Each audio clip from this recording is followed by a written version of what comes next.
the beach is a very relaxing place. Unless you wear contacts. Ow! Open your eyes to the best the beach has to offer with LASIK vision correction from Campbell Cunningham Laser Center. Ah. Sport.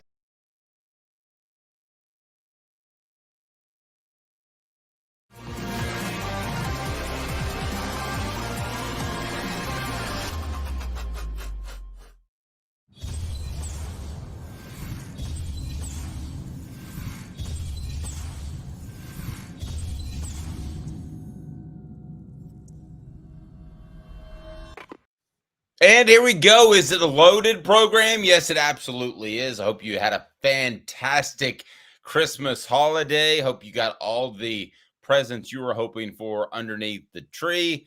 Caleb Calhoun got another sport coat. He looks fantastic. Caleb, how was your Christmas? Merry Christmas, sir. Oh, my Christmas was great. Have y'all seen Sniper Morant, baby? My Grizzlies are 4-0 since he's come back. He's already won twice as many games as the Pistons have this year. All right, I see what he's doing there. T. Scott Jones will join us from Banks & Jones a little bit later in the program. We're going to discuss a couple of different things with him. One, it's kind of gotten lost in the shuffle, but there was this James Pierce arrest. Where might that go from here? But also Florida State fighting as hard as they possibly can to get out of the ACC, and who can really blame them? So we look forward to visiting with T. Scott Jones to talk about both of those legalese type of environment actions and how they could play out in the courtroom. We look forward to that. The show represented by Banks & Jones, Tennessee's trial attorneys. Play to win, banksjones.com. Why Banks & Jones? Other lawyers say they'll go to trial. They won't. They'll settle and settle for less. Banks & Jones is ready to go to trial for you. Truly, Tennessee's trial attorney. Why settle? banksandjones.com. Jimmy Hyams joins us now. And Facebook kind of gave it away. It's Jimmy's birthday. How are you, Jimmy Hyams? I'm older. You're a year older, but yeah. you look fantastic. And who you don't count the years after you retire, do you? I hope not. Here's the only good thing about getting older. I'm trying to shoot my age in golf. And the older I get, the better chance I have. So That's true. Yeah. That's true. I learned a lot of golf from Jimmy, and one of those is shooting your age would be a really, really big deal. It would be for me. But here's the question. Shouldn't you, it gets harder to bench press twice your age as you get older, right? Well, Lord, I wouldn't know. That'd be 400 pounds. Well, no, I could bench press 67 pounds. Let's see. 100, what is that, 134? Oh, yeah, I can do that.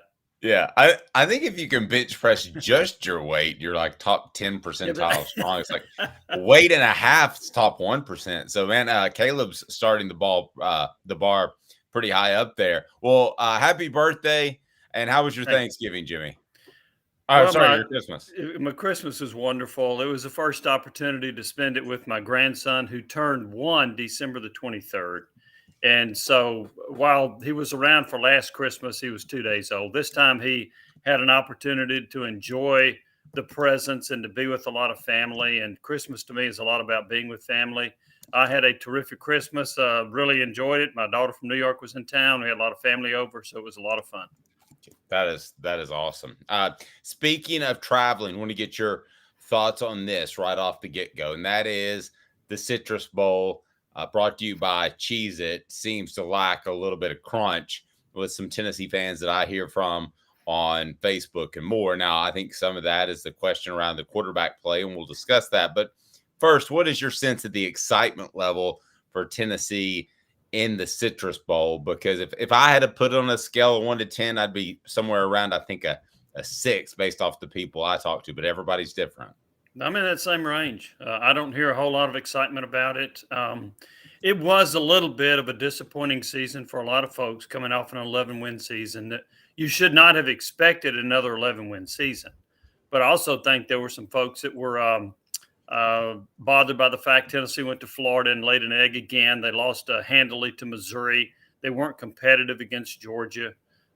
So I think those are some of the things that have made more folks wonder about Tennessee and Josh Heupel. I'm still very confident in Heupel, but I don't sense the excitement. Look, there's nothing like the excitement of Tennessee when they went to the Orange Bowl a year ago. There's no comparison to that. So I think on a 1 to 10 scale, about a 6 is pretty accurate. Now, having said that, I just wonder how many Tennessee fans are actually going to be in Orlando. I mean, if they've got 25,000 folks down there, then I'm wrong. There's a lot more excitement about it than I anticipate. But I don't think Tennessee will travel that well. No, I don't either, Caleb. Jimmy, I was kind of going through Citrus Bowl history, and it was a little more skewed towards Tennessee. I will say that when I was going through it. But, in the 90s, I mean, the Citrus Bowl matchup, you had number 4 Tennessee play a number 2 Ohio State in 1996. Yeah. And then you had Tennessee the next year play the Big Ten champs in Northwestern. You had them go play Michigan in 2002. And then I look at this game and I'm like, it's an 8-4 Tennessee team that is firmly the 6th best team in the SEC. There are 5 clear-cut teams that finished ahead of them this year against the Big Ten West champion, but a team in Iowa that we all know would have gone 6-6 if they played in the Big Ten East. Is this the worst Citrus Bowl matchup of all time in terms of just quality of teams in the Citrus Bowl? No, I don't know about all time. I mean, you got to remember the Citrus Bowl used to be the Tangerine Bowl. This thing goes back to the 60s, okay? And they were getting 500. They were getting barely above 500 teams sometimes. Now, they renamed it from the Tangerine Bowl to the Citrus Bowl, but Caleb, to say it's the worst all time, I couldn't make that statement because I don't remember the history of some of the teams that played when they started this bowl game. If you want to go the last 20 to 25 years, I think you've got a pretty good argument that it is. You got an 8-4 team versus an incredibly boring 10-win Big Ten team. That I agree with you. If they had been in the other division in the Big Ten, they're a 500 team. I don't think Iowa's very good. So I think that hurts the appeal. You got a boring defensive team that can't score against a Tennessee team that's slightly underachieved.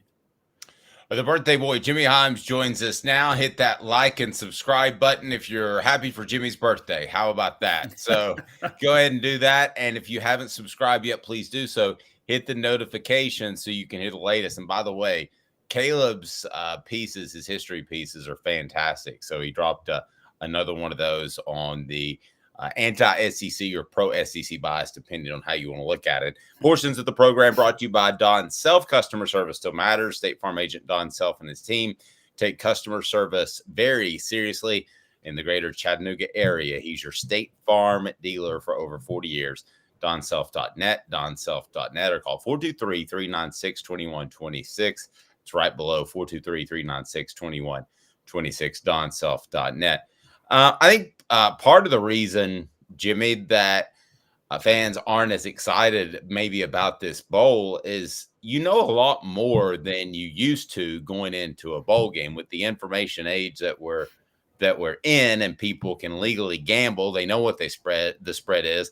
They know they do their homework. They know they've got a Tennessee team that's facing an Iowa team that's great on defense and has a punter that's about to set records. So I don't know that even Don King, with a questionable quarterback position for Tennessee, could sell the sizzle on this matchup. What about you?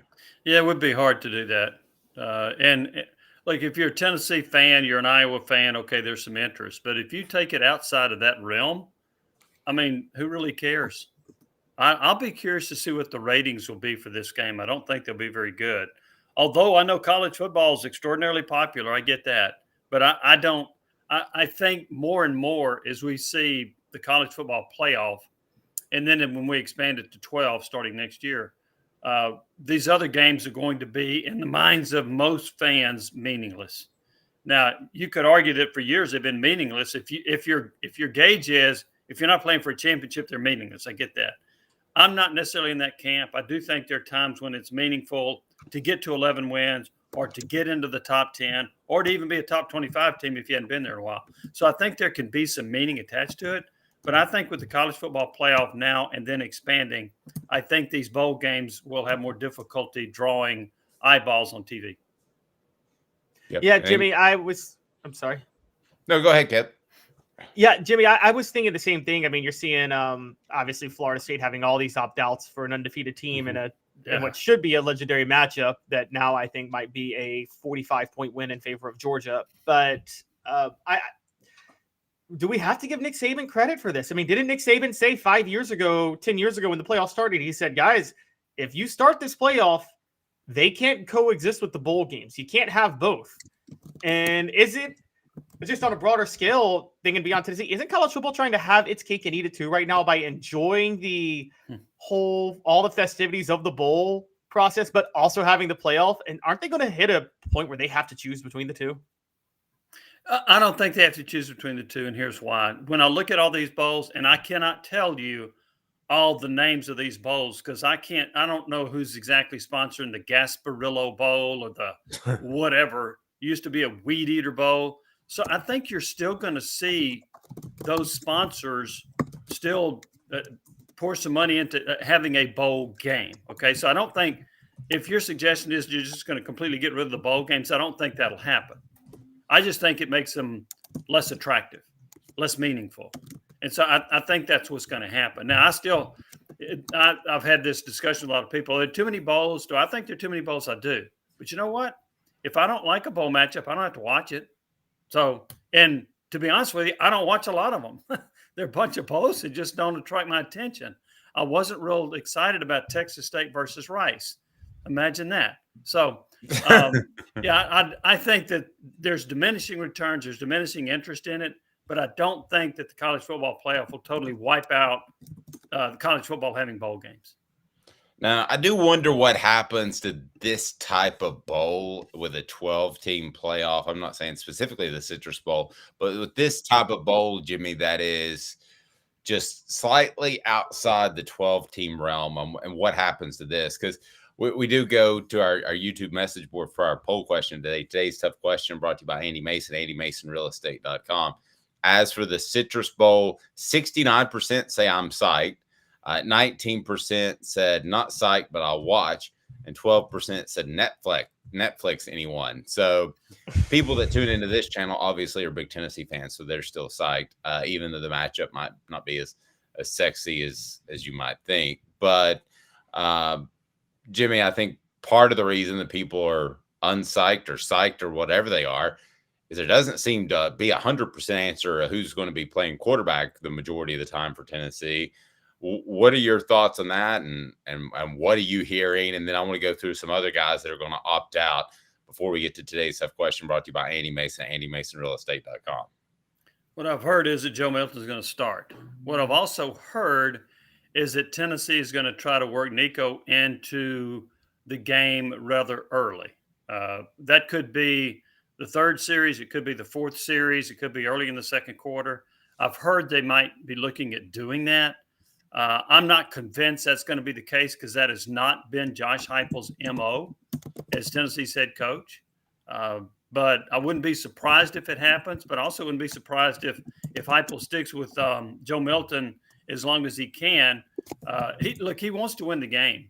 And if he thinks putting in Nico at a time when Tennessee is up, 10-3, and he's worried about a mistake leading to an Iowa touchdown, he might be a little bit reluctant. So to be honest with you, I don't know which way they're going to go. But I would lean toward them starting Joe Milton and then getting Nico in the second half. But again, that's just based on what I think Heupel's history has been with his players. You in there cares about wins. Well, but I have heard from several people that Josh Heupel does care a lot about stats and what he's able to put up in terms of numbers. The Tennessee, this might be Tennessee's highest rated offense since 1983 or whatever, those sorts of things. So that being said, he might want Joe Milton to go out there and have a stat-filled day. If they do that before they turn to Nico, I don't think that's what Tennessee fans are hoping for. No, I think you're right. I think they want to see Nico earlier. Whether Heupel does that or not. Obviously, he didn't do it all season. And there are times that I thought Heupel should have put in Nico a little bit earlier in the game. There was either a one-sided game in Tennessee's favor or against Tennessee, and he just didn't play him in those situations. So I just don't know that Heupel views a bowl game much different than that. Maybe he does. Maybe he's looking at playing toward next year, but he does not strike me as that kind of a coach. So While I have heard that they're going to try to work Nico in the first half, I'm not 100% convinced that they will. Interesting. Yeah, I just want to address people that say there's too many bowl games. I actually disagree with the concept there are too many bowl games. Okay, that doesn't devalue the top bowl games that still exist. Okay, if it's not like Jimmy said, if you don't want to watch the lesser bowl games, don't watch them. I watch them all because I don't want to miss things like who saw last week's comeback with Western Kentucky against Old Dominion. That was a game, guys. That's why bowl season. Oh, Western Kentucky was down by 3 touchdowns in the fourth quarter. Came back. I know what happened. I just didn't invest my time to watch it. That is what makes bowls worth watching, even the meaningless ones. Keep them. I love them. I don't care. And you know what? That doesn't devalue the elite bowls that teams go to. They're still elite bowls. Like that doesn't make them any less. It's not like teams are choosing between, am I going to go to the Gasparilla Bowl or the Orange Bowl? I can't figure that one out, guys. That's not how this is working, guys. So I'm totally fine with the elite bowls, but yeah, I think it's totally fine. Jimmy, I wanted to move on a little bit and ask you about, because we just talked about Nico and Joe, but I wanted to talk further into opt-outs. For breaking news, Jabari Small is going to opt out of this bowl game. It seems as if Tennessee is dealing with more opt-out / transfers than Iowa is in this game. Is that a fair assessment going in? Based on what yes, I believe that to be true. I haven't seen nearly as much movement at Iowa. So how much of a concern is that for Tennessee? Or do you think just from a talent and depth perspective, should they still be significantly better than Iowa? I think it's a concern. Look, I wasn't a big fan of Tennessee's secondary, but if you take 7 guys out of their rotation in the secondary, I mean, could Iowa pop a long pass against them and there's a bust in the secondary and some no-name receivers left 20 yards wide open? Sure. So, yes, I think that's a concern. I think that Dylan Sampson can help overcome the running back situation of not having Wright and Small. However, now Cam Sellinger backup. What if Sampson gets nicked up? Now where are you? So the potential for the lack of having a really proven running back in this game is there because your depth has been shredded by 2 players opting out. So the concern to me would be the depth at running back and all the defensive backs that have left, which makes that's been an equalizer in my opinion for this game. It makes it much more difficult game for Tennessee to win. Yeah, as far as the secondary, certainly I think that is a real concern. Getting back to the running backs, when we talk about Jabari Small and Jalen Wright opting out, I think I understand the reasoning for both, or not opting out, but leaving to go altogether pro. I see the reasoning for both, Jimmy, and I've seen a lot of spring practice players do well at the running back position that didn't pan out. Should Tennessee be concerned at the running back positions if they go to the next season without both of those guys? Yes. I'm going to say yes to that. Now, I think Sampson is exceptional. I think he's really good. But Cam Seldon's unproven. And with Jalen Wright, you had one of the best running backs in the league. With Jabari Small, you had a good running back. Not great, not elite, but he was a good, dependable running back. You take those 2 out of the equation, and now it's Sampson, and who's not very big, by the way, and Cam Seldon. I think that is a bit of a concern. Now, they've got a really good running back coming in high school. You can make, and we all know, you can make an impact as a freshman running back in the SEC or anywhere else in college football. Is Peyton Lewis that good? I don't know. Is the Alabama running back they got that's the redshirted this year, is he going to be able to help? I don't know.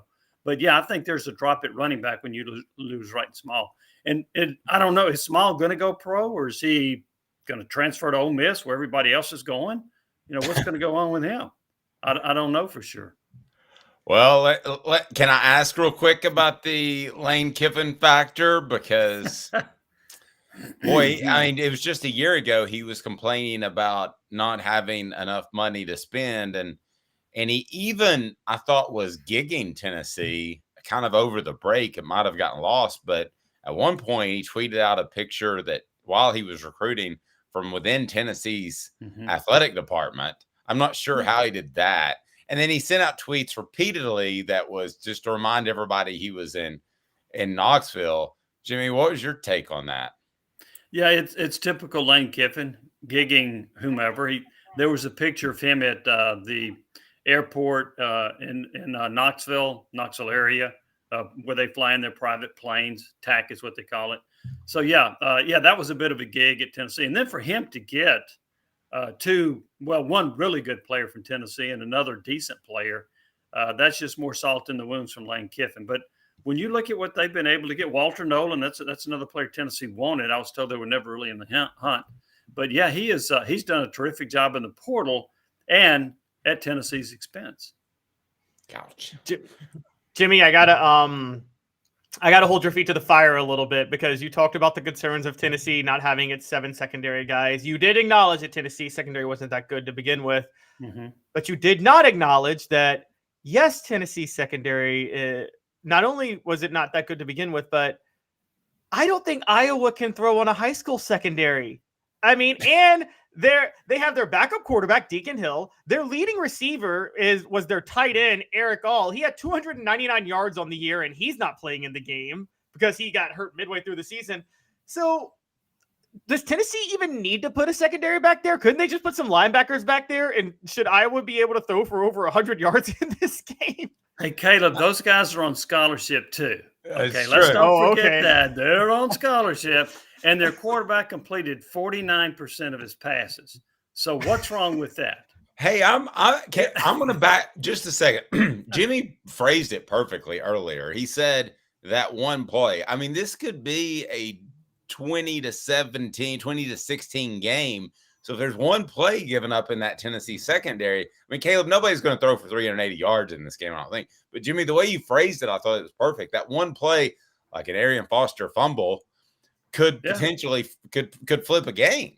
I would expect Tennessee to have several busts in the secondary. Now they had busts even with some veterans. I get that, but there's more potential when you're playing a bunch of guys that haven't been playing. So I can see Iowa having from time to time, not 40 snaps, but 2-3 plays where they've got somebody running open. Can the quarterback hit them? I don't know, but I could see a few busts in that Tennessee secondary because of the youth there. So, and in a low-scoring game, that could be impactful. Caleb, I'm just saying, yes, Iowa's receivers and quarterback is on scholarship, but Tennessee's remaining secondary players are also still on scholarship. Barely. So I'm just saying. Now, I will say, Iowa borders Nebraska. Jimmy, you weren't on the show last Friday, but I asked Fred, and there is suspicion that those Nebraska teams in the 90s were on roids. So maybe Iowa will try that when they play Tennessee this weekend and catch everybody off guard. But, it's otherwise. They're corn-fed. That's right. That's Yeah, right. corn. Yeah, some magic corn. Yeah. I want to go back to what I think is breaking news to some extent, and that is Jimmy hearing that Nico will play in the first half in meaningful snaps. Listen, I'm not a sports information director, and I'm not a publicity guy, but I hear they just hired one, and I hear the other guy likes to tweet out all kinds of stuff about records over the past 5 years. Why don't they tweet out the fact that Nico could be playing in the first half? And I guarantee you they would sell out every ticket in that allotment, Jim. Because I don't think Josh Heupel wants that out there. Okay. I don't think he wants to play his hand against Iowa and let them have any advantage to it. Now, I will say this, and I haven't even checked on this. My guess is that Tennessee has sold its allotment. The question is, how many thousands of fans will they get? I mean, I remember in Jacksonville in 2016, was it that they played Iowa? 2014 was when they played Iowa. Butch Jones's first bowl. Okay, but the bowl game was 2015, right? 2014 Yeah. season? Is that 2014 right? Okay. season, 2015 bowl. Yeah. I was stunned at how many thousands of Tennessee fans were there. And I was stunned that before the game, they lined up in the parking lot and formed a vol walk for Tennessee players that got off the bus. Now, I don't expect to see that in Orlando, but it's been more than 20 years, right, since Tennessee's been in Orlando. So maybe some Tennessee fans are excited about going back to Orlando, taking the kids to Magic Kingdom and doing all that Disney experience. But I don't see them having that big of a crowd. Look, I'd be surprised if they have anything less than about 15,000 down there.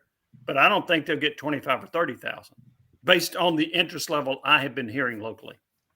Well, one big distinction between 2014 and now is that in 2014, that was Tennessee's best season in about 5 since Lane Kiffin had been there.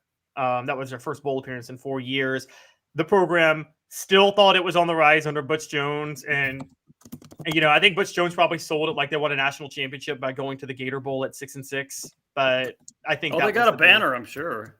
Yeah. Oh, yeah. He probably ordered rings for them. I wouldn't be surprised if you. That's right, Gator Bowl rings. Go ahead and hit that like and subscribe button. As I want to remind you, today's tough question, it's on our YouTube page. You can vote now. As for the Citrus Bowl, I'm psyched, leads 71%. Not psyched, but I watched 21%. Netflix, anyone gets 7% of the vote. We appreciate Jimmy Hyams joining us on his birthday. And portions of the program brought to you by Andy Mason, AndyMasonRealEstate.com. Over 40 years of experience right there in East Tennessee and Knoxville. AndyMasonRealEstate.com. Best service, best prices in the biz. AndyMasonRealEstate.com. Jimmy, the Ole Miss situation, the success that Lane Kiffin is having is nothing short of staggering. In my opinion, I'd heard through the grapevine that was his main issue, is that with NIL, he wouldn't have enough to compete with the Alabamas and Georgias and Tennessees if he needed to do that, yet he is doing it. What do you think of what he's been able to accomplish in the transfer portal at this point? Well, I'm very surprised. I was also surprised a year ago when he got 2 quarterbacks to transfer in, right? Including the guy from Oklahoma State who couldn't get on the field because Jackson Dart was playing well. Apparently, Kiffin's message about needing more money got out there. So they have to be some boosters that have ponied up to be able to pay these guys to go to Ole Miss. And I don't follow it as close as I used to, but is there a team in the country that's had better success in the portal with more impactful players than Ole Miss? I don't know that there has been one. Maybe so, but I don't know who that is. I guess one thing, you could probably Google Colorado and see what Deion Sanders is doing in the portal. But the players I'm familiar with, they've done a very good job. Their defense has been bolstered by 2 really good players in Nolen and Barron. They've got an outstanding receiver. I've been stunned that Ole Miss has been this successful in the portal. And I think it sets Ole Miss up to have another outstanding year next year. Well, Caleb, kudos to him. He said he needed the money last year, and he got it this year. So kudos to Lane. Mm-hmm. Yeah, so I got a take on this, and I want to know what y'all's thoughts are, because it's kind of I think it's a unique take, but I think Lane Kiffin has taken an awfully huge risk by pushing Ole Miss to do what they're doing, and here's why. Lane Kiffin probably, and Dave, you talked to me last week about how Lane Kiffin would probably be gunning for the Florida or Florida State job or any of those better jobs that open in a heartbeat if they opened up. I thought Lane Kiffin was in a good situation where if he's having 8 to 10 wins at Ole Miss, sneaking in an 11-win year here and there, that eventually a better job with a more blue blood program job where it's easier to win it would open up. Well, because he's gotten all this talent in the transfer portal and he's pushed Ole Miss to do it through NIL, I think he's extremely spiked expectations for next year. Meaning if he doesn't deliver next year, his profile and his marketability to bigger jobs collapses completely. And it may be hard to deliver next year because we talked to Fred on Friday, and Fred White even told us, he said, look, they're getting a lot of talent, but I mean, there's still a chemistry and bonding factor in football. And I haven't seen a team make a big splash in college football in terms of wins and losses yet when it's entirely built through the transfer portal. So is this a big gamble on just Lane Kiffin on his personal future prospects and what he wants for himself by doing this? I would take the gamble. I would. You would take the gamble? I would. Now, correct me if I'm wrong. Is Ole Miss not had 2 10-win seasons in the last 3 years? They've had 2 in the last 3 years, yeah. Right. Yeah. That's pretty impressive. Even if he wins 8 next year, and I'm a big program, I'm looking at what he did at Ole Miss and saying I'd like to take that guy. But, yeah, I would rather take the risk of building up expectations and having outstanding players than having average players and having lower expectations. and then winning 7 or 8 games. So I would take the risk at Lane Kiffin. Now here's the thing that's going to happen. Also, I would think if he does get, let's just say Florida fires Napier and Kiffin goes to Florida, Ole Miss is in trouble, right? I mean the well will run dry at that point because he is banked on the transfer portal, and he's been able to attract people there. And I think the Ole Miss talent level is going to drop significantly when Kiffin leaves because he's not building a program. He's trying to build a team each year. It's a great point. There's no equity in what he's building. Tennessee fans know that, but with the current landscape, it's even more so. I want to ask you about the Florida job because I went out on a limb and I think that he will be Florida's next head coach. And we're talking about a team that still has a head coach. So before I get to that, Jimmy's appearance brought to you in part by Dynasty Pools and Spas. Imagine having the best spas made right here in the U.S. in your backyard. Dynasty Pools and Spas has their showroom in Athens with the best hot tubs and spas on the market. They've got delivery, ton of discounts for first responders, military, and some blemish models that can save you thousands. DynastySpas.com, DynastySpas.com. If he does leave Ole Miss at any point, you're right. He's building a team.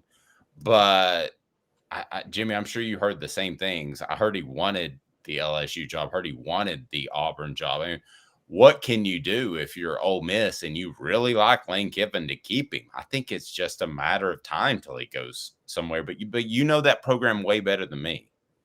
Well, actually, I heard differently about Auburn. I heard he didn't want the Auburn job because of the boosters, the rogue boosters, the split, the friction that he had there. So I'd heard that LSU, yeah, but they didn't. They were looking in another direction to go get Brian Kelly, and I get that. I do think that Kiffin is his star has risen considerably, and I'll be honest with you. For years, I thought this is a really good offensive mind, a really good offensive coordinator, play caller, who's not necessarily a good head coach. But if you win 10 games at Ole Miss 2 out of 3 years, then I've got to retract that. He's a pretty good head coach if you're able to do that. So I give him some credit for that. I do think there's that he has increased his stock. I mean, you remember he got fired on the tarmac at USC, right? And he was kind of damaged goods, and then Saban helped rehabilitate him, and now he's done a nice job at some of the other programs he's been at. So I think he's going to be a really hot commodity next year. Because I think he may even be after some point this year might occur. But I think if he has a really good team next year, which I think he will, because he's going to have his quarterback in place and a better defense, I think he is going to be one of the hottest commodities in college football. Caleb, I know you're going to jump in here, but let me ask you, Jimmy, if he could have if Florida's administration could have a Marty McFly moment where they hop in the DeLorean, go 88 miles an hour, and go back in time and take that little card that says Billy Napier and replace it with a Lane Kiffin, would it be right at 2 years ago? Would they do that? Yeah, I think they would. I don't even think it's close. Yeah, and Napier had the reputation of being a really good recruiter. Look, I wasn't that impressed with that hire anyway, but he had the reputation of being a really good recruiter. But it doesn't do you any good to be a really good recruiter and lose Etienne to Georgia, right? So. And then he lost one of his best pass rushers to Ole Miss. So I think Napier is he's on the hottest one of the 2 or 3 coaches in the SEC that's on the hottest of hot seats entering next year. But guys, Florida wouldn't hire Lane Kiffin because did we lose Jimmy? I think we lost Jimmy. Go ahead. I was just going to say that Florida wouldn't hire Lane Kiffin because we know from the Urban Meyer era that Florida really genuinely cares about character and decency among its players and its athletes. Okay. What I was going to say, and I know Jimmy's, I don't know what's happened here, but I do just want to point out that Lane Kiffin's marketability, and this is kind of my take though, Dave, and this is where I'm at. Don't you think so we both agree Lane Kiffin's long-term goal is probably the Florida job, right? Lane Kiffin, let's just say he wants the Florida job next year, right? Gunning for Billy Napier's job. Well, Dave, do you think he would have been more marketable for the Florida job had he had 8 wins next year with the team he already had at Ole Miss? Or if he has 10 wins with the current team? I think 8 wins with the team I think 8 wins with the team he would have made him more marketable, because now he's got expectations where if he doesn't win a national championship, or at least get to the Final Four next year, people are going to ask him, well, why should I hire you? You had all this talent and you couldn't make the Final Four next year. Don't you think that's going to hurt his case when he's trying to get the Florida job next year? Well, you and I are in two completely different places. So I'm one that thinks that he is ready to go, and he is ready to play, or he is ready to coach at a big program, either in the NFL or in college football, if that's Florida, whoever that might be, if it's Ohio State, if it's Michigan. So you and I are in two very different places. No, I'm there with you. I'm actually there with you. Okay. What I was saying is, wouldn't he have been more marketable for one of those bigger jobs had he had 8 wins with this team, with the original team, as opposed to 10 wins with all this new talent? Wouldn't he be a better sell with 8 wins with less talent? Very true. We got some breaking news. So I tell you what we're going to do. It looks like we have a situation. Tennessee's quarterback situation may be settled. So you give me 2 minutes. We're going to come back and visit about that. I'm still gathering things in, but according to the headline that I'm seeing, Nico Iamaleava set to begin as Joe Milton passes the torch, opts out of the Citrus Bowl. This has been something we have been on top of the whole time. I told you this was an issue among his teammates. This is a big thing for Tennessee in moving forward, and I'm going to tell you why. Be able to share a lot of things that I haven't been able to this point. So hang tight. Give me 2 minutes. Caleb Calhoun. I'm Dave Hooker. Nico is your starter, apparently, according to On 3. 2 minutes off the Hook Sports. Sand and salt water, the beach is a very relaxing place. Unless you wear contacts. Ow! Open your eyes to the best the beach has to offer with LASIK vision correction from Campbell Cunningham Laser Center. Sports Treasures in North Knoxville is one of the South's largest sports cards and memorabilia dealers, featuring over 10 million sports cards from vintage to modern. Sports Treasures carries a full line of hobby boxes, singles, autographed memorabilia, Tennessee Vol collectibles, fan cave decorations, and so much more. See a museum full of collectibles at Sports Treasures, 4819 North Broadway in Fountain City, and Sports Treasures on Facebook. Sports Treasures, where the real sports fan goes to shop. Have you seen the latest TriStar Hats Co. product? TriStar Hats Co.? What's that? You know, those really cool hats, shirts, tumblers, and even license plates with 3 stars like the official Tennessee flag and stripes like the American flag. Pretty patriotic if you ask me. Gotcha. Seen those. Those are cool. Where can I get them? Simple. TriStarHatsCo.com. And if you order now, there's 10% on any order $50 or more. Plus, use the promo code HOOKED. With the promo code HOOKED, you get 10% off. That's hooked. And don't forget free shipping with any order over $50. Stock up at TriStarHatsCo.com. That's TriStarHatsCo.com. There are plenty of wannabes out there, so make sure you go to TriStarHatsCo.com for the best quality and customer service. Will do, and I'll be sure to use the promo code HOOKED. That's hooked when I do, to save an additional 10% off. TriStarHatsCo.com. TriStar Hats Co. is a trademark of TriStar Hats Co. LLC. Any use without express written consent is prohibited. Okay, so this is the report according to On 3. Certainly want to give Brenton Hubbs his due credit. It's the first I saw it. I believe Chris Lowe has confirmed it. But Nico Iamaleava will be your starter. The era has officially arrived on January the 1st. No Joe Milton, as Milton has opted out of the matchup against Iowa.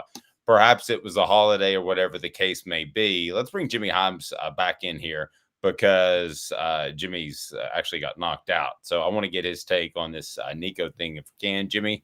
And it's his birthday too. There he is. He's looking. He's working hard. He's like Adam Schefter, pecking away at the phone. Can Jimmy hear us?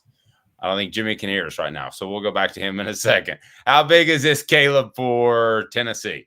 And moving forward, let's start with the pragmatics of it. Tennessee can now get ready for an Iowa team at full go, full steam ahead. That was not the case last week. I know a lot of you guys think hate on Joe too much. His dad apparently thinks so on our YouTube message board. But last week he needed to let his teammates, he needed to let his team know That's why we reported on it so heavily. They didn't know last week. So now you can go in there and really focus not only on Nico, but his backup, which I would expect to be Gastamore. This decision needed to be made before now, but if the best you can do is take it on the 27th, I guess we're good. So go ahead, Caleb, and give me your thoughts on pragmatically getting ready for the Hawkeyes. So pragmatically, I believe, and this is going to be my hot take, is that I think Josh Heupel kind of told Joe that he was going to start Nico in the bowl game no matter what. And Joe opted out to save face to not be benched in this bowl game. Now, before we get to that, as far as hold on. I don't think he was promised that he would start. I don't think anybody was promised. I don't think Nico was promised he would start. I think even the concept that he's going to play real snaps might have turned Joe Milton off. And we had Jimmy Hyams say earlier that he thought that was a possibility, but I don't think he went and said he's going to start. That might have turned Joe Milton off. You're right. But there was I don't think this is just Joe. Put it this way, Dave. I don't think this is just Joe deciding to opt out because he's just fully because he thinks opting out is his best move.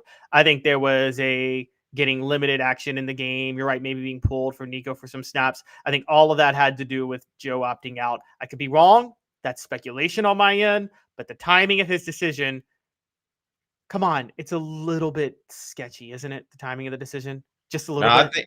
I think it's what we reported the whole time, and that he was just a man who didn't know what he wanted to do. Jimmy Hyams does join us now. We had some connection issues. Jimmy, I appreciate you making some extra time for us. Now the news is out.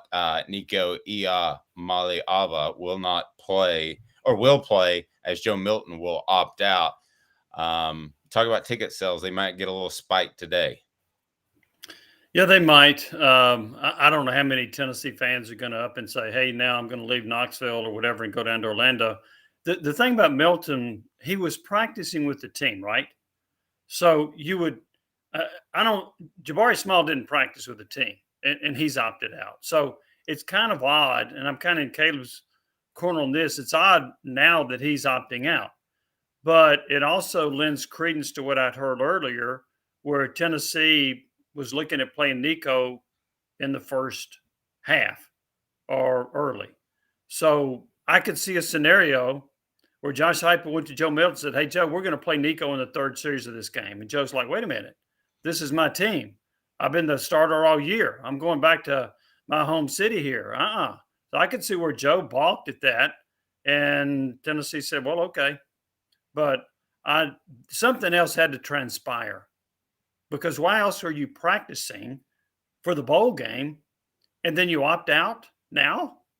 So that the timing timing is sketchy to me also. Okay, so everything you're all saying is 100% correct. But here's what I was hearing last week. It was that he was still legitimately unsure. Mm-hmm. That's in most cases, Jimmy, you and I've gone through these things before. That would be the least likely of the two scenarios. But in this particular case, given the fact that he's been unsure on the field, I don't have a problem believing it's as simple as a young man couldn't make up his mind. It could be, which I guess this is a cynic in me. Didn't we all question his decision-making as a quarterback?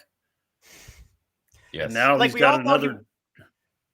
Now he's making a decision that seems to be a bit odd in that it probably should have been made sooner than this.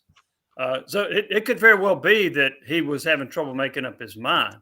Okay, so what made up his mind? What finally made it up?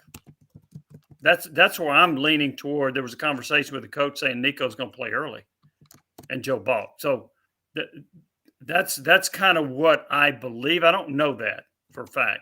But it's what I believe, because something had to happen for Milton to say, I'm not going to play, right? And what was that? It could be possible that Dave's point is true, which is that he was unsure, but Josh Heupel finally came up to him yesterday and was like, look, I can't wait any longer. You haven't been sure, so I'm just going with Nico because I can't wait on you to make this decision. And it's possible it worked out like that, honestly, because, I mean, you kind of got to go in with it. Now, the question is, if there was a situation where what you and I thought initially, Jimmy, which is that Joe heard Nico was going to play and balked at it. Now, does this become a big issue for the bowl game itself? Doesn't this somewhat split the team in the Citrus Bowl? There might be some people in that locker room that may feel Joe was wronged. I mean, we don't think that, but, could that be an issue in the locker room headed into the bowl game against Iowa? Yes, because regardless of what some people outside the locker room thought, I think Joe Milton had the locker room. I believe that. And I think that the players rallied around him in spite of some of the mistakes, in spite of some of the inconsistency. I think the players really liked him. And so, yes, that could create an issue in the locker room. Jimmy, you've been very, very gracious with your time. I really appreciate it, especially with the breaking news. And happy birthday. I got you pegged for about 42 years old. So we're still in the youth of our lives. But have a fantastic... I'll never shoot my age. That's right. Have a oh, my gosh. Yeah. Have a fantastic birthday the rest of the Christmas season. Enjoy the young one. We appreciate it. Thank you, guys. Appreciate it. Happy holidays to you. Take care, Dave. Take care, Caleb. Jimmy Hyams is fantastic, and he breaks down upcoming games and gives us a prediction throughout the season. We'll have more with him. Great basketball breakdown, too, on offthehooksports.com. I would be 100% with you guys in any other situation from the outside looking in. I think this was not – so the question we're asking, was this precipitated by something that happened with Tennessee's coaching and or game preparation? You're saying basically it did. They came to Joe and they said, something's happening. You're not playing as much. Joe said, kick rocks. So Joe said, I'm leaving. If that's the case, and we are speculating, how bad would that hurt his legacy at Tennessee, or would it? No, I don't think it. I think Joe's legacy is what it is. He's a Jimmy Streeter type quarterback that wasn't great, but everybody respects because he stuck it out. My theory wouldn't necessarily disprove your theory, Dave. You could be right that he was totally unsure of what was going on. And then maybe the coaches said kick rocks. Maybe the coaches were like, we're tired of you waiting, so we're going with Nico, period, end of story. Or at least said, listen, maybe that. I think here's my theory. I'm telling you, this is my theory. I've not heard this. I do know the team was getting frustrated. I will tell you that 100%. That's not a theory. The team was getting frustrated by not knowing who the quarterback was going to be. I will tell you that some of the people, Joe was in any shape, form, or fashion forced out, as we're implying, that could blow up in the locker room. There's no question about that.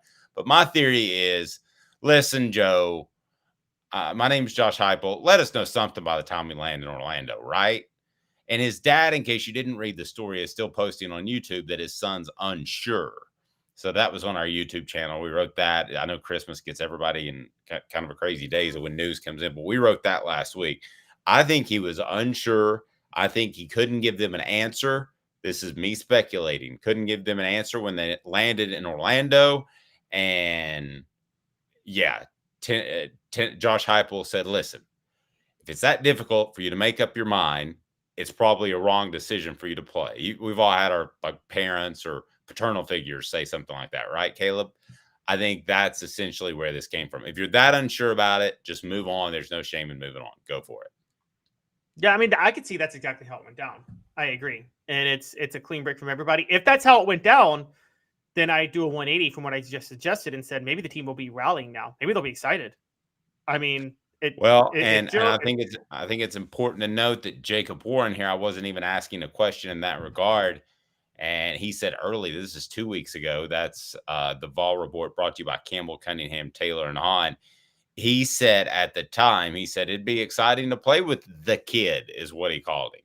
And said, I wasn't even going in that direction. And he offered that up. And that was brought to you by our friends at Campbell, Cunningham, Taylor, and Hahn. LASIK, also cataract surgery, regular eye examinations. Campbell, Cunningham, Taylor, and Hahn. Enjoy life better when you see better. The local vision service for LASIK, cataract surgery, and regular eye examination, ccteyes.com. So maybe he finally saw the future, and the future is Nico. The question I have is the future. Should it have been before this point? Perhaps, but Tennessee fans certainly have a reason to get up early and fight through that New Year's Eve hangover and watch a guy named Nico take his first real snaps in college football. That, to me, changes this game tremendously on its likability factor. It does. It does. It's a huge deal. I think this had Jimmy's right. You guys are both right. I think you're going to see plane tickets and Citrus Bowl tickets spike today, probably.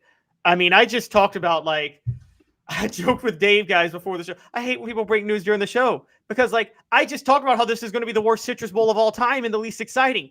And out of the blue, Joe Milton does this, and no knock on Joe Milton, but it's more like seeing Nico is going to totally invigorate the fans, is it not? So you got a 180 happening here with Tennessee that I don't think anybody saw coming. And you're right. I think this is. And by the way, Dave, you've been critical of me talking about my Nico Heisman hype next year.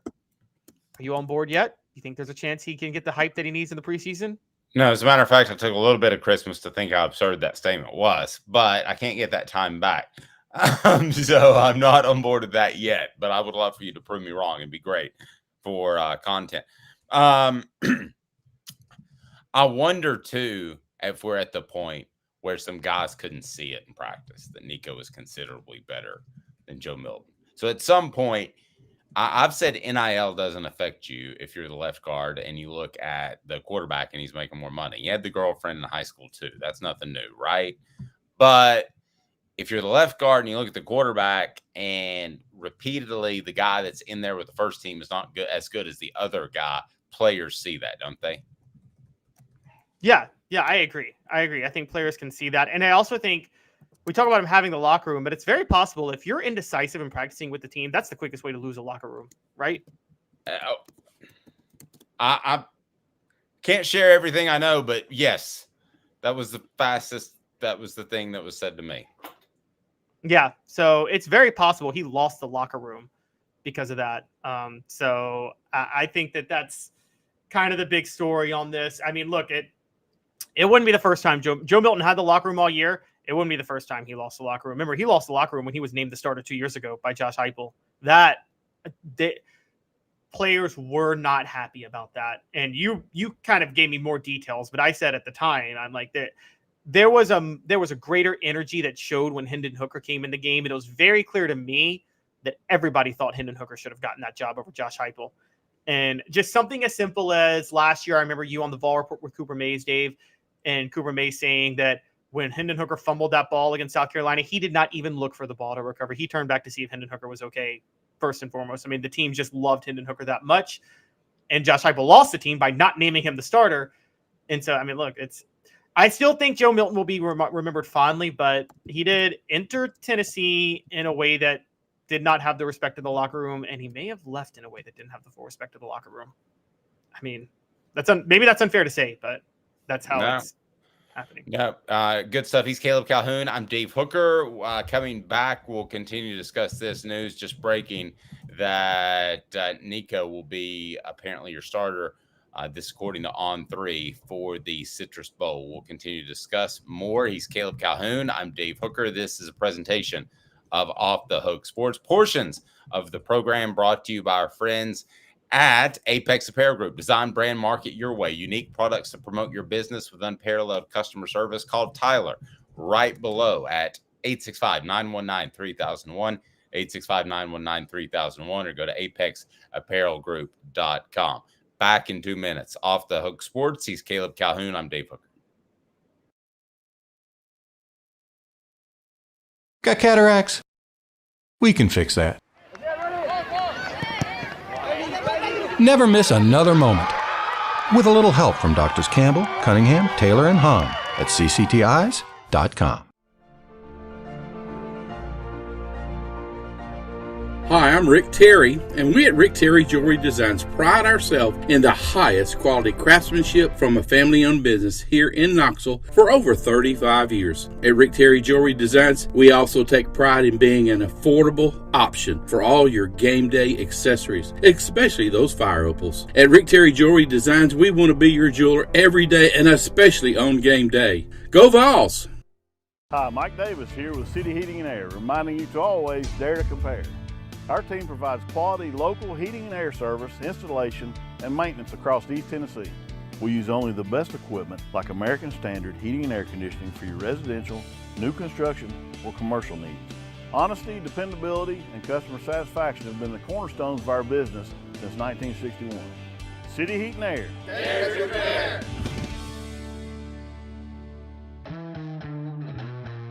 We believe every day is a good day to be thirsty. With free samples on draft and lots of flavors to choose from, Tennessee Cider Company prepares a hard cider that's easy to enjoy.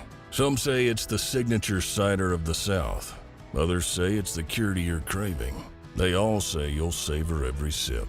The area of Gatlinburg has so much to offer, and so does Tennessee Cider Company. Add us to your list for shopping and fun experiences. You'll be glad you made the trip. Find our cidery in the Mountain Mall on the Gatlinburg Parkway. Sip smart. Sip the good stuff. Sip Tennessee Cider Company. Thirsty yet? Doors open at 10 a.m. All right, so if you're just joining us live here, we certainly appreciate that. We're live each and every weekday at 10 a.m. Eastern time, and then we'll leave that on the YouTuber and cut it up into the pieces so you can see what you really want to hear about. So, but if you want to listen live and be a part of the community, we love that at 10 a.m. Eastern time. The show represented by Banks & Jones, banksandjones.com, Tennessee's trial attorney, and he is scheduled to join us here in just a little bit. So we are working with the news by On3 that Joe Milton has opted out of the bowl game after being in practice. This is the biggest head scratcher for you since what, Caleb? Because why in the world would you go out there and practice and you open yourself up for injury if you're going to opt out anyway? So we discussed that possible whys, but just from the get, this wasn't well thought out. If you're going to go out there and practice, there should be nothing in the realm of possibility that would cause you to rethink your position that you're going to play, because you have just put yourself at risk of injury for a week's worth of game simulation practices. That's not real smart. Yeah, this is... David Cutcliffe had a saying one time, and he said it when Peyton Manning chose Tennessee over Ole Miss, and he said this, and he said, you can't be this is his exact quote, you can't be a namby-pamby decision maker and be a good quarterback. You got to make a decision and do it like hell. And that's kind of the reverse of Joe Milton, isn't it? Where he's not I don't think choosing Tennessee was an easy choice for Peyton Manning over Ole Miss, but once he's one that once he chooses it, he's all in, right? And Joe Milton seems the type where he can't be all in even when he makes a decision. And so, yeah, that's kind of an issue. I don't think anybody handled this well, though. I'm going to be honest. Josh Heupel, if what you're saying is true, Josh Heupel should have told Joe Milton, you have till Christmas to make your decision. And if you don't make your decision, I'm just going to make it for you. And that's it. And like you let him make the trip to Florida? That's what blows me away on that. And they started practicing in Florida yesterday, didn't they? Yes. I mean, they've I would imagine that they held a morning practice, and this news leaked out when some of the guys talked to the players. So I'm imagining that Joe Milton was not at practice. I mean, we do want to credit Brent with breaking this at On3. So, but I don't see a lot of specifics as to whether or not he went out there and practiced. And listen, Joe Milton wanted to play. This is a situation where you've kind of painted yourself in a corner being a Florida guy and talking about how you don't lose at Florida. So I think had this game been in Charlotte, the Belt Bowl or whatever they used to call it, I don't think Joe Milton would have pushed himself as hard to be the starting quarterback for this football team. I think the fact that it was in Florida affected his decision, which isn't a good reason to have your decision affected at all. But I do think it was a factor. Shouldn't have been, but it was. Totally agree. I think it was. I think this is and this has been the issue with Joe the whole time. Just the indecisiveness has consistently been something that has plagued Tennessee throughout his time. I think Joe Milton again, I guess you either have it or you don't when it comes to decisiveness. But this is the closest thing to this. This is way more dramatic. More dramatic. This had to do with the whole future of the program, but it just felt like 92 Tennessee with Fulmer and Majors and that whole split that we've talked about for years. I remember Heath Schuler saying that the team got split because they didn't know who to follow as a coach. And it just seemed like the team didn't know who to follow as a quarterback in this situation. And so, yeah, I think this is a failure of handling by a lot of people. And I mean, it's weird. We should be talking about the excitement of Nico playing in the bowl game. And Dave, I'm more baffled by just how this was such a failure of leadership in so many ways. I mean, this is a knock on Heupel that this wasn't handled better, isn't it? It's a knock on Heupel for the past few months. I think that the leadership was very clear previously. It was Heupel number 1, Hooker number 2, everybody else that filters through. I think that Josh Heupel wasn't genuine with himself. I think at some point during or before the season, he saw that Nico was a better option at quarterback, but that was incredibly tough to do, to pull that trigger when Milton was very liked and you were getting by and you were getting to an 8-win season. I think there were a lot of factors that went into that. And is it an indictment of leadership? Yes, to some extent it is. I don't think you put your best player for a good portion of the season out on the field, and therefore didn't give your team its best chance to win for a good portion of the season. That's been my stance all along. I think you can back me on that, Caleb. So I'm not just trying to throw leaves on a bonfire here. I believe that has been the case for quite some time. Yeah, that's been your stance. I disagree with that stance. I'm going to be honest. I think that Heupel was trying to get Nico in football shape, and I think he did feel that I think the only way that Nico was going to get the start was if Nico was definitively better than Joe. And I don't think there was any point in the season where Nico was definitively better than Joe yet until maybe November came along. And so I think it was close enough where Joe Milton had the locker room. It was worth this 1-year transition year to go from Joe to Nico. It's, historically that has worked out in the past. And so I don't think it was an issue to start Joe Milton throughout the year, but I do think it was an issue to not be totally sure of what to do with Joe Milton and in the postseason. And look, this is not, guys, Heupel's, I will say this, whether you agree with me or Dave on that, what's very clear, and we're going to have to point this out. I'm a fan of Heupel's play calling. I know you disagree with me on his play calling this year in a couple of games. I have no problem with some of the play calls he made. But what I think is very clear is Heupel's off-season and non-game decision-making is starting to be very questionable. I mean, we're talking about a guy who watched Joe Milton and Hendon Hooker and made the decision to start Joe Milton in September of 2021 when it was very obvious to everybody that Hendon Hooker was better. We're talking about a guy who this past offseason, you know this, Dave, we had to say to a certain degree mishandled the Cooper Mays injury, didn't he? By not having him get surgery in April? Or not letting him get surgery in April? Yes, I thought that Cooper Mays should have probably had surgery earlier and they should have detected that. Yes. Are you talking about the overall management of the entire program? We have to start asking about Joe Biden, listen to me, Josh Heupel's management of the roster. Yes, we have to ask about Josh Heupel's management of the roster. And I think that's a very fair statement to make because while Josh Heupel's an amazing play caller, he has missed on a lot of talent and he's mismanaged his roster in a lot of different ways.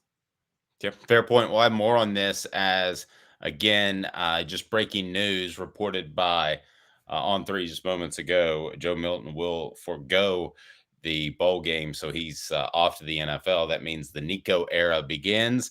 T. Scott Jones, Banks and Jones joins us now. Look at this guy with his power T hat on. You're ready for Nico time, aren't you?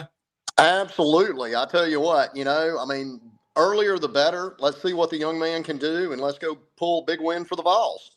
Yep, I think it's got the excitement up. So we wanted to have you on about this Florida State and ACC getting involved in a legal battle as to the future of both that program and that conference. Can you give us kind of a big picture view of how this sport can find its way into a legal setting?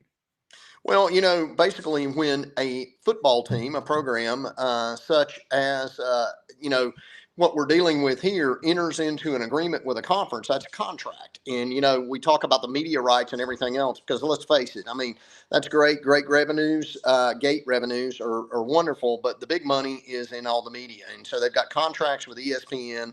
And they have, if you will, per conference member payouts associated with that. So, as I understand, they've been a member for approximately 30 years. They just basically had a double down and entered into an agreement with the conference. And so there are going to be repercussions for breaking that. I mean, it is going to be a painful check writing, I think, on the part of the university in order to break that contract. I don't think there's going to be just a, hey, you know what, you guys go on your way type situation. And I think they know that. I think their allegations with regards to the ACC's failure to fulfill are going to fall somewhat on deaf ears. So that's where I kind of wanted to go with it, because Florida State is citing that they are saying that there was a level of coercion into the grant of rights agreement in 2013, I believe was when it was signed. I don't know what proof they have of that or if there is any. And also, in these situations with teams and conferences, can it be considered a breach of contract if the conference says they're going to look out for you and then they make a lot of missteps that clearly does not look out for the best interests of their teams in the conference when they fall so significantly behind the SEC and the Big Ten? Can you call that a breach of contract in court? I think you can, and I think you're going to see an attempt by FSU to do that, to say basically the ACC did not perform up to expectations. But then again, I mean, you're comparing yourself to the SEC. And I mean, albeit obviously I'm a big all sport fan, but I mean, the SEC has been the ringleader for a long time. So, it's tough to catch up to the GOAT. But that being said, I don't know. I mean, what is going to be considered substantive performance? I mean, the ACC has, in my opinion, done a reasonable job. Has it fell such that it falls below expectations? I don't know. I mean, I see that sort of, litigated out in a court of law, and you got to realize a judge is going to look at it and they're going to make a determination about what the conference did. And they're going to look at it from a reasonable man or reasonable woman standard, as opposed to just a standard of basically FSU's whine about the situation. Yeah, and you have to love the powers that be, like the NCAA and bowl committees and such, that say they take as much of their time as they want to. But then they kind of put Florida State in this position with whether or not they should have made the playoff. I just wonder what they can get out of this, even if they were to win big in court tomorrow. I mean, what can they gain here? I don't know that they really gain much of anything. And I mean, honestly, I think it's more of a loss of credibility. I think, if you want to leave a conference, you leave in a conference in the appropriate way. I mean, I think it was a 240% buyout. I mean, the last that I read relative to what they were going to have to do as far as revenues. So it's going to be expensive, but there's a right way and a wrong way. Trying to litigate your way out of it, I don't know, is necessarily the best course. I mean, frankly, being an attorney, obviously, the attorneys are going to make some money out of it. It's going to be ugly in court. There are going to be a lot of allegations thrown back and forth. And I guess you're going to basically see what equates to a high dollar divorce, but it's going to be a university and a conference divorcing. So let's thinking about this from a breach of contract standpoint. One of the things I just wanted to bring up, Florida State cited, was the ACC, the coercion under the grant of rights, and the fact that they gave ESPN. I will say this is the worst deal I think I've ever seen in sports, where they had that contract with ESPN through 2036. But allowed ESPN to opt out in 2027 if they wanted to. And I'm thinking to myself, okay, well, doesn't Florida State somewhat have an argument at that point to say, well, you guys did, yes, you may not have had to get the SEC deal, but that's one of the worst deals in television broadcasting rights history that they signed. And couldn't they at least make that argument to a judge? I think they can, but I mean, again, is it a, just because you enter into a bad agreement, is that a breach of contract? I mean, honestly, I hate to sit there and say it. I learned a long time ago. We had a chancellor in Knox County, and she said, there's no law against being stupid.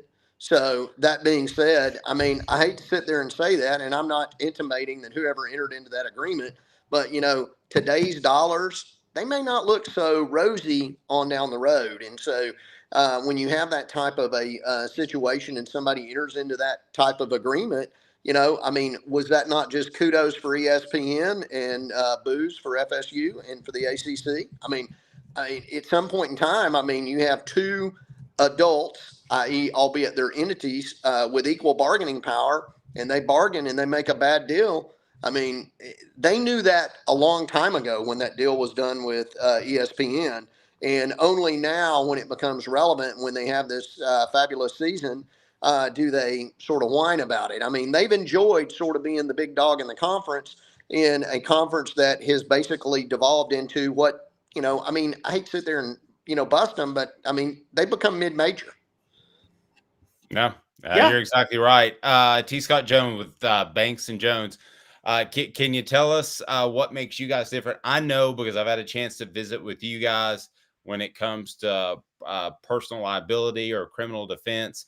You guys absolutely go the extra mile, and you go to trial, which a lot of attorneys don't do. Well, I mean, I think that's sort of the key. I mean, the reality of it is we're always here. We're always working. I mean, albeit this is sort of the break between Christmas and New Year's. I mean, we always try to be responsive, answer the phone, respond to our clients' needs and inquiries, because it just doesn't always happen Monday through Friday, 9 to 5.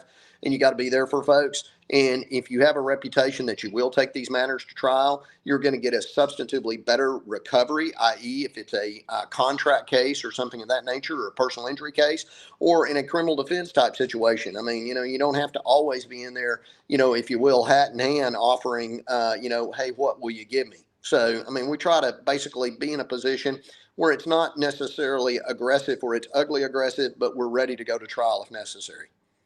Awesome stuff. I know that you're with the family over this holiday. Merry Christmas to you. We certainly appreciate you, Mr. Jones, and have a safe trip and enjoy the fam. All right. Merry Christmas from the Dominican. Take care. Merry Christmas. There you go. I appreciate it. Look at that guy. They go fast. You got to enjoy that time with the family. You certainly do. All right. So your thoughts on where this ends up, Caleb, with Florida State and the ACC. I think that at the end, it's not necessarily about where Florida State wants to go. It's where they don't want to be. It's exactly what it is. It's where they don't want to be in the ACC. They're taking a leap that the SEC or the Big Ten would come calling if they left. Now, you and I know Florida would fight tooth and nail every turn for them to try to get in the SEC, but I think the rest of the conference, the school would still be behind it. It's not like Texas A&M had any power to stop Texas getting into the SEC. So I think that here's what's key on this, Dave. There are Florida and North Carolina, because, Florida State's headquartered in Florida. The ACC is headquartered in North Carolina. They're both suing. Where is this case going to be? Is it going to be in Florida or is it going to be in North Carolina? I mean, that's a big deal. And they obviously want to get it in their different spots, but both states have non-compete clauses, which is to say within those non-compete clauses, you can't be forced to honor a contract if it limits trade to a certain degree. So, like, could Florida State say, us honoring this contract with the ACC is limiting trade in Florida because it's minimizing our revenue potential by going to the SEC or wherever? They might be able to say that. What they could also say is that, look, Dave, let's be honest. Greg Sankey, wasn't he out like in the beginning of November screaming that the SEC champion should get into the playoff no matter what? Yes. Well, he was screaming that no matter. He was screaming that somebody needs to get in there, even if it's yes. The winner of the SEC championship would be the SEC champion, but wouldn't be the favorite. Yes, right. Did you hear ACC Commissioner Jim Phillips say one word on behalf of Florida State the whole time? No, I wouldn't think he would. Well, this is Florida State's argument. The ACC said that they would go part of their contract is they would do everything within their power to look out for the schools. Well, if Jim Phillips is not saying a word on behalf of Florida State and Greg Sankey is saying he's screaming everything he can on behalf of his programs, you can make a legitimate argument that Jim Phillips is not doing what he can do on behalf of Florida State. And then on top of that, they could maybe, now this wasn't in the lawsuit, but they could also maybe use the argument that, I don't know if you saw this, they basically said that by adding FSU, Cal, and Stanford, they've hurt the competitive balance of the ACC, which is a breach of contract, because they basically said those schools suck. So here's what I'm going to do, because I know this has been your big topic as Tennessee now knows that Nico, instead of Joe Milton, will take the start. So I want to ask you, we're going to reset today's tough questions on our YouTube page. Please vote. So here's what I think of Nico's Heisman chances. Number 1, in the bag, needs some help. Number 3, long shot. Number 4, I'm going to make not going to happen. That could be for another number of reasons. One, that you don't like the Heisman Trophy because of what it did to Johnny Majors and what it did to Peyton Manning. So I'm going to leave that open. You notice I did that broad, Caleb. And the other would be not going to happen just because he's a first-year starter. So I didn't paint myself in a corner to help me with your voting, because I think people are going to be excited. So go on there right now, as we now know, again, if you're just tuning in, that Nico will be your starter. The Joe Milton era is extremely over. Things that undermine Joe Milton, one that we don't talk about a lot is Alex Golesh. Should we talk more about that before we get into Nico's Heisman chances in 2024? No, because Alex Golesh was offensive coordinator when we saw Joe Milton start in 2021, and he wasn't good when he started for Alex Golesh. I mean, Joe Milton is just who we thought he was. Joe Milton is who everybody was concerned he was at the end of the Orange Bowl last year. And so I don't think Alex Golesh was going to change all of that. People are going to tout Alex Golesh played Alabama close because he only lost by 2 touchdowns. He lost 17-3. Alex Golesh is an offensive mind, and it was the defense that kept that game close. It's because Alabama couldn't figure out who their quarterback was going to be.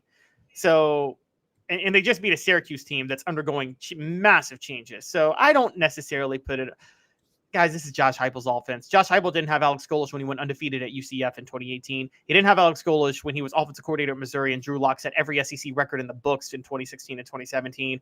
This is Josh Heupel's offense, not Alex Golesh's. Well, so that sets us up perfectly. So you think that Tennessee can have a monster year offensively, and given these options, where do you stand? Because they're on our YouTube page right now. Here is what I think of Nico's Heisman chances. In the bag gets 22%. Needs some help gets 42%. Long shot 32%. Not going to happen gets 5%. Where would you be in that? Don't say in the bag. Sure you don't want me to say in the bag? Because I was going in the bag. I was going in the bag, guys. I'm staking everything. Guys, bet everything you have on Nico winning the Heisman. Bet your house. Do it. Do it. But you don't get to sue me if he doesn't win the Heisman and you bet your house. I take no responsibility. Yeah, we're going to have T. Scott Jones at Banks & Jones is going to be called with, I got this Caleb guy on YouTube telling me to bet my house on Nico, and now I've got a problem. What should I do? We are not. We at Off the Hook are not responsible for money you lose betting, regardless of the advice we give you. But bet the house on Nico winning the Heisman. I'm dead serious, guys. This is in the bag. Guys, Dave is trying to shake his head. I was picking Nico to win the Heisman anyway. Dave was telling me that, one of the big things in the cap is you need some hype going into the year. And that was just one reservation on Nico next year, was Nico wouldn't have the hype going into the year. Well, now he's starting the Citrus Bowl. So tell me he's not going to have a chance to generate the hype going into next year. What happens, Dave, if Nico goes out and throws for like 6 touchdowns against Iowa? I think it helps your argument tremendously, and I actually think that's going to happen. I've said all along that I thought Tennessee's best chance to win was with Nico in the Citrus Bowl, not Joe. I haven't said that to try to incite any debate. I just think he's considerably better from what I've been told. I understand this is first game time, real atmosphere, but I'm telling you, Tennessee is better off. They have a better chance of winning against a very, very good Iowa defense who's going to be caught unaware about how talented Nico is. So it does help your argument, because let's not say 380, because this is a very good defense, but this is also an SEC offense that's going to have a speed advantage at the skills no matter what. So I will tell you this, it helps your argument a great matter, because some stupid Heisman voters are going to need some hype heading into the season. I think they're going to get that in tune of about 260 to 280 yards passing. It's going to be, I believe, highly efficient. I think you're going to be talking about an 18 out of 26 passing type of day. I don't think you're going to see turnovers. I think he's going to play really, really well. And I think you guys are going to see why I've been one of those guys that said I'd probably make the transition sooner rather than later. But He doesn't have to throw for 300 against his offense to have a fantastic day against his defense, have a fantastic day against Iowa. I mean, you could throw for 300 yards and have one of the best days of any quarterback in bowl play, right? Yeah, easily. And for those who don't know, sometimes the Citrus Bowl has been the catalyst for a Heisman campaign in the past. Peyton Manning's 97 Heisman campaign came after he threw for a bowl game record 408 yards against Northwestern in the 97 Citrus Bowl. You probably remember that one, Dave, Yes. where Manning just went off. I am a little bit different from you, only in the sense of I don't think Iowa's defense has been tested at all, particularly through the air. Because you think Nico could have a big day? Okay, let's talk about the two. Let's talk about the two decent Power 5 teams Iowa played this year, and they played two that actually have any sort of offense. That was Penn State and Michigan. Now, neither threw for 200 yards, but Dave, Penn State and Michigan aren't pass-oriented teams. You watch Michigan this year with J.J. McCarthy. Let's be honest. If J.J. McCarthy were asked to actually run an offense in a pass-oriented offense, Michigan wouldn't be good. He's asked to hand the ball off and watch, right? He's the most game manager quarterback ever of a power team in college football in recent years. So do we not think that, again, this is going to be the first offense that he's faced where the quarterback that's actually good and the quarterback is actually the feature of the offense at the Power 5 level? I don't think and by the way, they did lose 31-0 to Penn State. They lost 26-0 to Michigan. So I'm just wondering, are we sure? I don't think, I'm just going to say it. I don't think Iowa's, and no, I'm not trying to do it because of their race, because I saw it was brought up earlier. I've watched Iowa play. I don't think their cornerbacks are fast enough to guard Tennessee's receivers. I just don't. And They're probably not. I mean, this has the feel that you're going into it two name programs on entirely different levels. Don't get me wrong, but like remember the Michigan Tennessee 2001 Citrus Bowl where Tennessee just ran past, just was intrinsically, organically, whatever the word you want to use, naturally faster than Michigan. It has a setup for that feel. It also had a setup, and I was going to share this today. It had a setup for a dud bowl game for I thought Tennessee's players as well as its fans. I didn't think Tennessee was going to travel great to Orlando. Still probably won't travel great. I don't know that people are changing their opinions completely based off of the Joe Milton announcement. And again, if you're just joining this, Joe Milton announced via On3 and now confirmed in multiple spots that he will not participate in the bowl game. I thought it was going to be a dud game for Tennessee, partly because they weren't sure who their quarterback should be. I thought that was a factor. So now you don't have that factor in there. I think you've got a good week. I think Tennessee would have been better off if they knew 10 days ago that Joe Milton wasn't playing, but they at least know now. And they at least know with a full game week to get under their belt. And I think Nico will play incredibly well. But since we have gone down the path of whether or not he'll win a Heisman, I just don't think he's going to have that opportunity when you look at the number of contenders for next year. And Caleb's not saying this is Skip Bayless way to get clicks or opinions. He really believes this. I asked him off the air. So that's pretty strong. I mean, he's not joking. By the way, I thought somebody said they already put 150 on it. I'm not putting any money on Nico for Heisman, but it depends on the odds. Maybe $100. If it's 25,000, if it's 25-1, like it probably will be with futures odds, man, put that money down. Throw it down. Okay. Throw it all down. Nico will be, and guys, I'm going to bring up a history thing real quick. And I'm not trying to do a shameless plug. I touch on this with my SEC bias video history that I dropped a couple of days ago. The concept that, look, 97 was a unique year where, yes, voters had a bias in which they chose Charles Woodson because, as you talked about, Dave, people were just resentful of the season-long hype behind Peyton Manning. I don't think there is, I'm just going to say this, and Dave, am I crazy? You worked at ESPN. Do voters really have a specific hatred to Tennessee Like, oh, I just can't let Tennessee have a Heisman. I don't think voters are thinking that way. I think there's so many. That doesn't mean they get the Heisman right all the time. That doesn't mean they're not going to screw Tennessee players out of the Heisman. But I don't think they have a secret smoke-filled room agenda to make sure a Tennessee player never wins the Heisman, guys. Okay, I think 97, there were other factors involved that led to Charles Woodson winning the Heisman. The media had grown bored with the favorite winning every year. That just happened to be the year. So I don't think playing at Tennessee will be the reason Nico doesn't win the Heisman next year. Is that fair to say, Dave? Yeah, I don't think that's the reason at all. I think it's been a bad situation twice, and that Tennessee hasn't won the Heisman and should have with majors, and particularly Manning. I mean, I'm not going to pretend to know everything, a single thing about what went into the majors issue, but Manning should have won the Heisman. There's no question about it. So, and I think that Hooker not getting an invite that Roger points out, or David, he's got two first names, so I'm not sure. I think that was partly due to injury, and he would have been invited. He would have been one of the guys that was going to be invited to the Heisman finalist ceremony had he not gotten hurt against South Carolina. So I don't think there's any sort of bias there. I mean, why would you take a guy that was borderline to make it anyway, a borderline to win it? I don't know why you would take a guy at that point. So, all right, Caleb. So the question I wanted to dive into now is there more or less pressure for Nico as he starts the Citrus Bowl? I mean, there's a ton of pressure for him, isn't there? It's the reverse of last year. Remember, we went into last year's Orange Bowl not believing in Joe Milton, and all the players were kind of just telling us, they were saying, we know Joe Milton's going to ball out. We know he's going to play well. Y'all don't know what you're watching. And then Joe Milton shocked us all.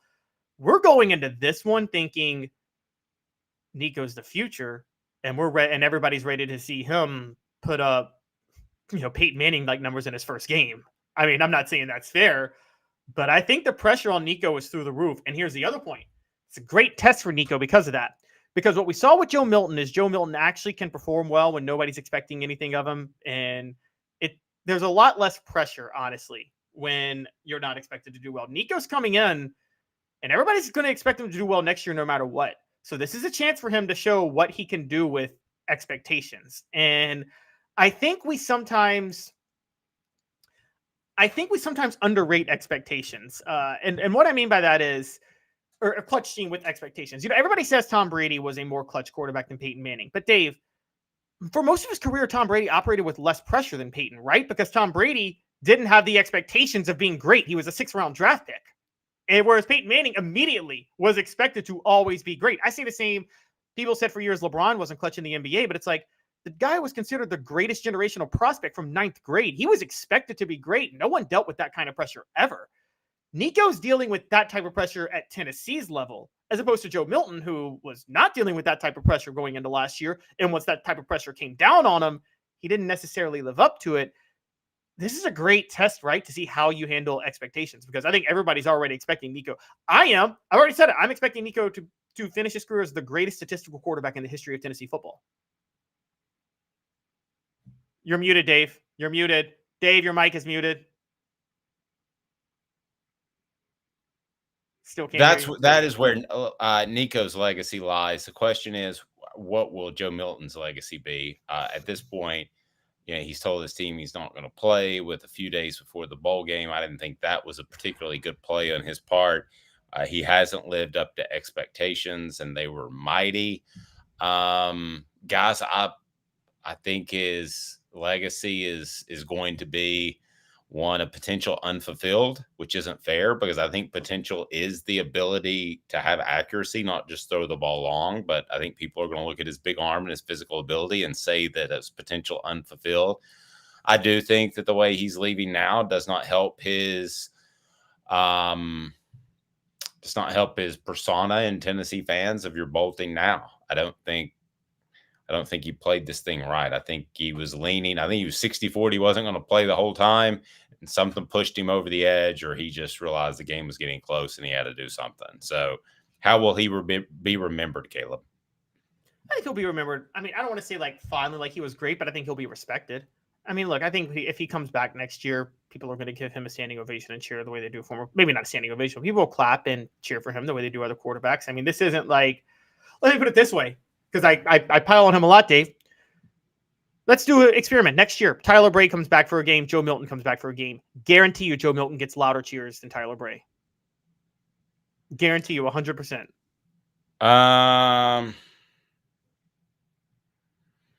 Yeah, but should he?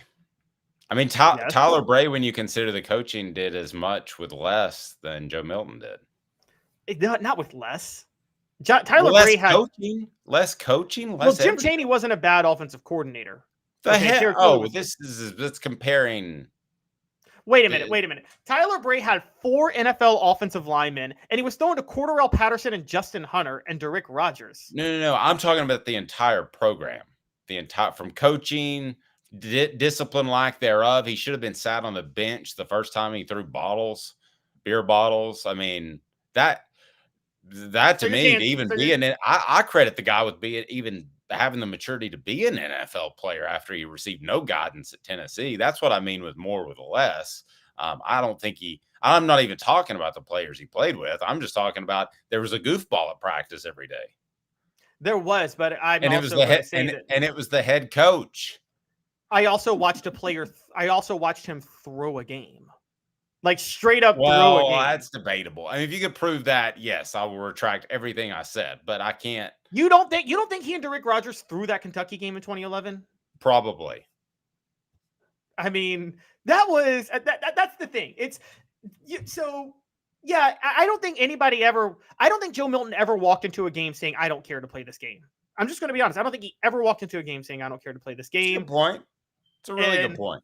Yeah. Now, if you want to give a break to someone who had bad coaching and was sabotaged, I could give you somebody like a Jared Garantano who dealt with it. But Tyler Bray was as much responsible for that downfall as Derek Dooley was for Tyler Bray's own downfall. Okay, because Tyler Bray, again, when we're comparing talent here, Tyler Bray is the most talented quarterback to ever take a snap at Tennessee, talent-wise. I wouldn't go that far, but I see your point. I see your point. Is Joe Milton remembered as a lovable loser? Let me ask you that. It's brought to you by the Hemp House, the premier hemp dispensary online with a wide variety, great selection, and strict standards to ensure you only receive the best in CBD or Delta products. Go to hemphousechat.com, hemphousechat.com. Lovable loser status?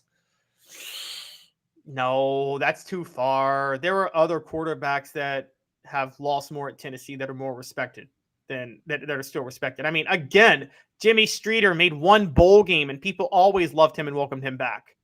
And I mean, yes, that was at a period with Johnny Majors and the program was really down and it was being rebuilt. But Alan Cockrell, another respected quarterback.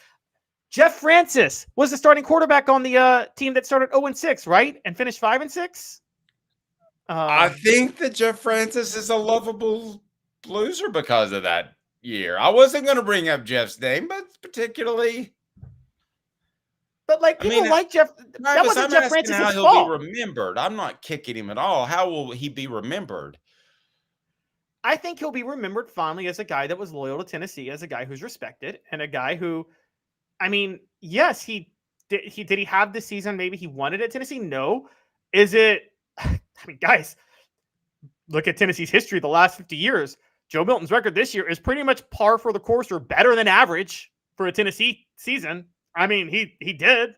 Well, White Lightning is saying Joe is leaving with a winning record, so not a loser. But of the 133 starting quarterbacks in college football, how many could have gotten Tennessee to an 8-4 record? Better than half. Probably more than half. You're right. But again, of the Tennessee quarterbacks in the last 20 years, okay, they were talking about, Jared Garantano had a losing record. Tyler Bray had a losing record. Rick Clausen had a losing record. Jonathan Crompton had a losing record. I mean, I'm naming quarterbacks that had losing records as starting quarterbacks at Tennessee. I don't know if Crompton had one for sure because I don't think he started every loss in 2008, but it was like right around 5. Joe Milton had a better record than everybody I just named as a quarterback.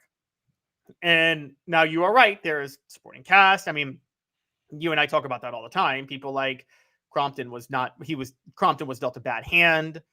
So was Garantano, but okay. I love this. What do y'all think of Andy Kelly? I love Andy Kelly. for the exact opposite reasons that a lot of you don't like Joe Milton. I think Andy Kelly maximized everything in his ability to become the best quarterback he could be.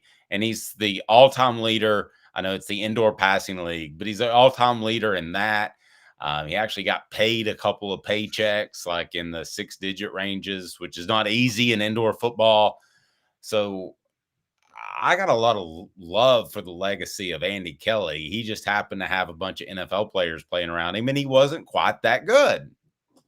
Yeah, no, Andy Kelly, I have Andy Kelly, by the way, had the best attitude about it too. Andy Kelly knew what he was as a quarterback. He respected his players. He's, you know who he is? Here's my Andy Kelly. Andy Kelly, to me, you ready for this, Dave? He's the anti-AJ McCarron. You know how AJ McCarron was a total game manager, but thought he was the reason for Alabama's success? Yes, but I could say the anti-Joe Milton right now. No, because I don't think Joe Milton was that. Yeah, but Joe Milton was a decent leader in person. I said AJ McCarron because AJ McCarron's just a terrible person and an arrogant, like thinks he actually accomplished something winning at Alabama. When you want to talk about how many quarterbacks could have won at Alabama during that time. Okay, so Andy Kelly was very aware of who he was. And yes, he had NFL talent, but the other point that Andy Kelly had was he was a leader too. He did galvanize that talent to maximize its potential during that time period. I've said before, and this sounds crazy, I would take Andy Kelly for the remainder of my football program. Whatever program I ran as the athletic director, I know I'm going to get a B+. I know I'm not going to get any lower than a C ever. And I know that I might get an A+ every once in a while, a la the comeback at Notre Dame.